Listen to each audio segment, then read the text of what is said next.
Pekný večer, vážení priatelia. Želám vám všetkým, aby vás chrípka, za ktorou sa trápim už týždeň, obišla na 100 kilometrov. Prisahám, že na mňa sa teraz nevzťahuje stará pravda, že vynálezca penicilínu by mal dostávať Nobelovú cenu každý rok, lebo umožňuje ženám s ťažkým zápalom pľúc, aby sa starali o mužov so soplíkom. V každom prípade robím všetko preto, aby som v pondelok ráno opäť nastúpil do práce ako predseda vlády krajiny, v ktorej, ako to raz vtipne povedal jeden humorista, priam zúri demokracia. Vláda Smeru, Hlasu a Slovenskej národnej strany vznikla pred 100 dňami. Mala by platiť tradícia, že vláda dostane prvých 100 dní od médií a opozície kľud na prijatie najzákladnejších rozhodnutí. My sme nedostali ani sekundu. A už od prvých momentov po oznámení výsledkov volieb začal súčasný protivládny tábor nariekať, že čo to pre Boha ľudia ako nespravodlivo rozhodli proti milovanému mladému Mišovi. Od mala som naučený, že pomoc vždy treba hľadať na konci svojho vlastného ramena a netreba sa spoliehať na zázraky. Za prvých 100 dní napriek zúrivosti opozícia médií, ako je Smečko, Enko, Aktuality, Markíza a im podobným, sme schválili rozpočet, pomoc s hypotékami, kompetenčný zákon. Zagarantovali sme, že nedošlo k zvýšeniu cien energií. Hoci si naši odporcovia už medlili ruky, ako na energiách a rozvrátených verejných financiách vyhoríme. Vláda schválila celý rad potrebných návrhov zákonov, ako sú 13. dôchodky či pomoc slovenským poľnohospodárom. Máme za sebou 3 úspešné výjazdové rokovania vlády, rada dôležitých medzinárodných stretnutí a podujatí od Bruselu počnúť cez Prahu, Budapešť, Berlín, Ukrajinu až po Svetové ekonomické fórum v Davose. A ja ako predseda vlády mám jasnú víziu, čo všetko vláda musí urobiť vo februári. O tom ale trochu neskôr. Ako na toto naše vysoké tempo práce zareagovali protislovenské médiá, mimovládky a nimi riadená opozícia. Frustrácia z prehratých volieb je v radoch médií a mimovládok priam ozrutná. A keď k tomu ešte vidia aj funkčnú vládu schopnú konať a presadzovať veľké zmeny, ako je napríklad zrušenie úradu špeciálnej prokuratúry, ako aj ďalšie naše plány, rozhodli sa nenechať nič na náhodu. Takýto záprah novinárov, mimovládok a im slúžiacich opozičných politikov som už roky nevidel. Novinári pozberajú po večeroch všetkú špinu a klamstvá z bratislavskej kaviarne a zverejňajú ako objektívne spravodajstvo. Mimovládne organizácie sa už ani netvária, že sú mimo politiky a otvorene tlčú do vlády a vládnej koalície na hodinovej báze.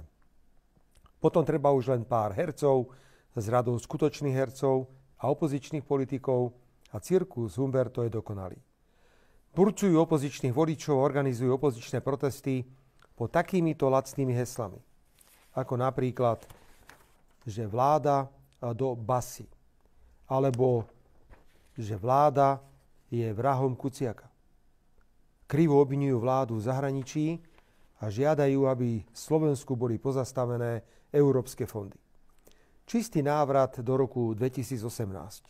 Hoci ja ani len netuším, prečo by táto vláda mala ísť do basy a prečo by sme mali niesť akúkoľvek zodpovednosť za vraždu novinára a prečo by Slovensko malo byť finančne poškodzované pre politické záujmy opozície. Nezabúdajme na slova Šimečku, ktorý otvorene priznal, že bez peňazí Soroša by nebol porazený Vladimír Mečiar.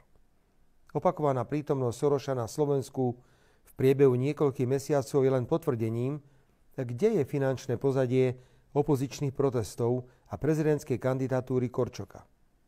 Celý tento cirkus, ktorý začal hodinu po vyhlásení výsledkov parlamentných volieb, sleduje len škandalizáciu vlády, záchranu zloducha Lipšica, ktorého potrebujú na špinavú robotu proti nám. Takú istú špinavú robotu, akú robil v rokoch 2021 až 2023. A samozrejme sleduje zvolenie Korčoka za prezidenta. Akcia médií, mimovládnych organizácií a opozície organizovaná za ostatné 2 mesiace nemá teda žiadny obsah. Táto akcia nie je za niečo. Nie je v nej nič proslovenské, nič sociálne, nič spravodlivé. Je to akcia proti vláde v duchu lebo Fico, lebo Smer. My v Smere si jasne uvedomujeme, kto sa to chcel po septembrových voľbách ujať na Slovensku moci a ako by dnes už Slovensko vyzeralo. Bez štipky suverenity, bez úcty k ľuďom s inými názormi, s hrôzostrašnými konsolidačnými opatreniami a s 3 záchodmi pre mužov, ženy a tých, ktorí nevedia, čo sú. Videl som to na vlastné oči vo štvrtok v Bruseli a nenaplnilo ma to nadšením, ako by to odo mňa očakávalo progresívne Slovensko. Nebezpečné na súčasnej opozícii je to, kto ju riadi. Skutočné politické centrály týchto opozičných strán sedia v denníku SME spoluvlastnenom Sorošom, či v eseťáckom denníku N alebo v kanceláriách mimovládnych organizácií, ako je Nadácia otvorené spoločnosti či Zastavme korupciu. Z týchto redakcií a kancelárií vyrážajú šíriť idei demokracie také ideologické esá, ako Šimečka alebo politická prostitútka Leško. Ten Leško, ktorý bol do roku 1989 expert na marxizmus, leninizmus. Ten Leško, ktorý so mnou kandidoval za stranu demokratické ľavice na východnom Slovensku. Len s tým rozdielom, že kým jeho nevolili asi ani vlastní rodinní príslušníci, ja som sa do parlamentu prebojoval so slušným osobným skóre. A dnes šíri proti ľavici nenávisť ako zmyslov zbavený. Alebo Šimečka, ktorý miluje Slovensko nadovšetko. Najskôr označil slovenský jazyk za jazyk obesenca. A teraz pred pár dňami povedal o slovenskom národe, že to je malý zbabelý národ, ktorý nikdy za nič nebojoval a že voliči súčasnej vládnej koalície sú lúza.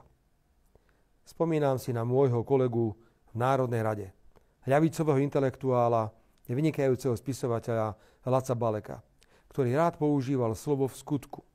Takže pán Šimečka, v skutku demokratické. Schválne, vážení priatelia. Zajtra je jeho syn na Markíze v relácii Na telo. Čo myslíte, bude Kovačič konfrontovať Šimečku mladšieho so slovami jeho otca, ktoré si nemôže voči slovenskému národu dovoliť ani len duchovný trhan a kaviarenský povaľač, akým Šimečka nepochybne je. Predstavte si, že by podobné slová na adresu slovenského národa, najmä vo svetle slovenského národného povstania, povedal môj otec. A išlo by o politicky a provládne a protivládne tak aktívneho človeka, ako je Šimečka starší. Markíza radšej nechá vyrvať jazyk svojim redaktorom, ako keby sa mala zastať slovenského národa. Aká má byť vo februári odpoveď vlády na toto bezobsažné, urážajúce a protislovenské besnenie protivládneho tábora? Nie opozičných strán, ale tábora, pretože v tomto zoskupení zohrávajú opozičné strany len druhoradú úlohu. Odpoveď musí byť dôsledná a dôrazná. Ak vládneme, nemôže sa nám stať, že tempo prijímania zákonov v parlamente nám cez obštrukciu chce určovať protivládny spolok. Predseda parlamentu a koaličné strany správne rozhodli o určení dĺžky diskusie k novele trestného zákona a k návrhu zrušiť úrad špeciálnej prokuratúry.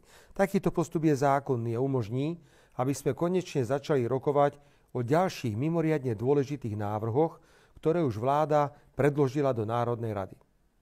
Nebudeme snáď kvôli prázdnym a dookola sa opakujúcim rečiam opozície na ochranu toho zloducha Lipšica ignorovať dôležité finančné, ekonomické a sociálne záujmy Slovenska a jej ľudí. Škodiť Slovensku. To je program opozície. Náš program je jasný. Aby sa ľuďom na Slovensku žilo lepšie, pokojnejšie a bezpečnejšie.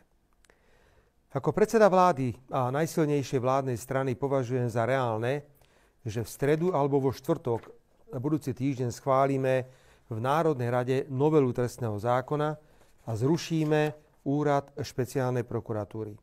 Inštitúciu zodpovednú za masívne porušovanie ľudských práv v rokoch 2020 až 2023.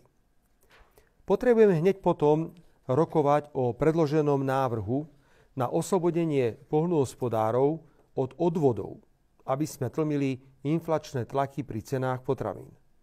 Napriek tomu, že sme zdedili najhoršie verejné financie v celej Európskej únii, Podarilo sa nám na rok 2024 poskytnúť poľnohospodárom druhú najvyššiu štátnu pomoc za ostatných 30 rokov, lebo na rozdiel od progresívcov a liberálov, ktorí si stále myslia, že krava je fialová ako na čokoláde Milka, my vieme o poľnohospodárstve a jeho význame pre Slovensko.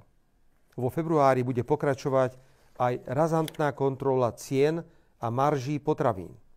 Hoci máme pokles inflácie, nemôžeme sa zastaviť a minister Takáč si je plne vedomý tejto vládnej priority. Ďalej očakávam, že v Národnej rade Slovenskej republiky začneme rokovať o zákone o strategických investíciách, obrovskej novelizácii zákona o posudzovaní vplyvov na životné prostredie a o stavebnej legislatíve. Končí éra, že máme peniaze na investície, ale povoľovacie konania nás zdržujú niekoľko rokov. Potom už investícia niekedy stráca aj na význame. Podpredseda vlády Tomáš Taraba ma informoval, že posudzovanie vplyvov na životné prostredie trvá v priemere až 450 dní a že v 80% prípadov by sa vôbec nemuselo robiť. A k tomu predloží minister Raši nový zákon o verejnom obstarávaní, ktorý bude revolučný, trojzáprah ministrov dopravy, životného prostredia a investícií, Ráš Taraba Raši, sa môže svojimi odvážnymi návrhmi zapísať do zoznamu ľudí, ktorí výrazne pomohli rozvoju Slovenska cez rýchlejšie realizované investičné projekty. Už teraz sa teším na jačiace političky a politikov z progresívneho Slovenska a zo Slobody a Solidarity, ako budú obhajovať dlhoročné povoľovacie konania. Nie z presvedčenia, že sú správne, ale preto, že nám bránia rýchlo a rozumne investovať a tým aj podporovať hospodársky rast. Prečo by mali želať Slovensku úspech? Pravda. Február bude spojený aj s príjmaním zákona o 13 dôchodkoch, ktoré budú vyplatené v tomto roku. Zvolávame výjazdovú vládu pre okresy Michalovce a Sobrance, a to 28. februára. Hneď na druhý deň 29. bude vláda v Košiciach určená podpore prechodu výrobcov automobilov na elektromobilitu. Ak na Slovensku, kde vyrábame najviac aut na svete na hlavu, nezachytíme trendy elektromobility, zasejeme si na poriadnu ekonomickú katastrofu. Poviem to veľmi otvorene, som pripravený riešiť aj nepriateľný stav, kedy na jednej strane ja osobne žiadam od členov vlády vysoké výkony, príjmanie vážnych rozhodnutí s osobnou zodpovednosťou, časté návštevy regiónov, kde si hradia všetky svoje výdavky. A na druhej strane mám rešpektovať skutočnosť, že radový poslanec Národnej rady bez právnej a ekonomickej zodpovednosti má podstatne vyššie odmeňovanie ako člen vlády. Nehovoriac o tom, že na ministerstvách je veľa úradníkov, ktorí majú vyššie platy ako ich nadriadení ministri. Vo februári príjme vláda aj definitívne riešenia vo veci nájomného bývania. Absolvoval som v tomto duchu veľmi konštruktívne prípravné stretnutia. O bežnej februárovej agende nebudem už ani hovoriť, ale vidíme sa aj na podujatiach organizovaných smerom sociálna demokracia pri príležitosti MDŽ, Medzinárodného dňa žien. Ak všetko vyjde, tak Slovenská sociálna demokracia Smer zorganizuje 16 kultúrnych podujatí a začíname 28. februára v Košickom kraji. Toto je, vážení priatelia, naša odpoveď, dôsledná a rázna. A bude takáto každý mesiac na to, čo tu stvára opozícia. Frajer na záver. Skôr farizeji na záver. Sú nimi pán Ódor s pani Čaputovou. Prezidentka najskôr všetkých oklamala, keď namiesto júnového termínu volieb podporila až koniec septembra. A keď sa tvárila, že tzv. Úradnícka vláda na čele s Ľudovítom Ódorom nemá nič spoločné s progresívnym Slovenskom. Ale kdeže, ako tvrdila, úradnícka vláda nie je pokusom vládnuť dlhodobo na Slovensku bez mandátu volieb. To sú len takí milí úradníci. A zrazu prásk. Ódor bude na čele kandidátky progresívneho Slovenska do Európskeho parlamentu. Pani prezidentka, pán Ódor, bláznou si môžete robiť sami zo seba a nie z nás, ktorí sa v politike trochu vyznáme. Pekný večer, priatelia, a najmä veľa zdravia.